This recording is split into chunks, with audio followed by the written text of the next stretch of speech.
Shalom bien-aimés. Ce soir, j'aimerais partager avec vous une exhortation que j'ai eu à partager lors de notre culte familial. Alors, nous allons lire dans le livre de Exode 13, 17 à 22.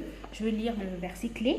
La Bible dit: l'Éternel allait devant eux le jour dans une colonne de nuée pour les guider dans leur chemin, et la nuit dans une colonne de feu pour les éclairer afin qu'ils marchassent jour et nuit.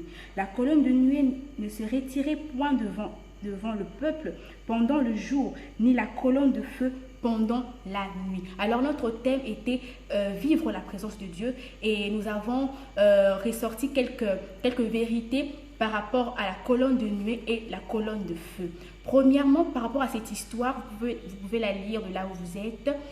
Par rapport à cette histoire, la Bible nous montre que pour vivre la présence de Dieu, pour vivre la colonne de nuée et de feu, cela exige quelque chose. Cela exige à ce que tu sortes de quelque chose. La Bible dit que Israël était sorti de l'Égypte, et nous voyons comment est-ce que le Seigneur se manifestait. Le Seigneur était devant eux comme une colonne de nuée et de feu. C'est pour nous dire que pour vivre la présence de Dieu, pour vivre la colonne de feu et de nuée, il faudrait que l'on sorte d'un lieu, que l'on sorte d'un cadre où la présence de Dieu ne peut pas être palpée continuellement dans notre vie. C'est-à-dire au fait que tu dois sortir d'un lieu qui t'empêche de vivre la présence de Dieu, sortir dans un entourage qui t'empêche de sortir de la présence de Dieu. Enfant de serviteur de Dieu, sors de ton entourage qui peut t'empêcher de vivre la présence de Dieu. Sors de ce lieu qui t'empêche de vivre la présence de Dieu.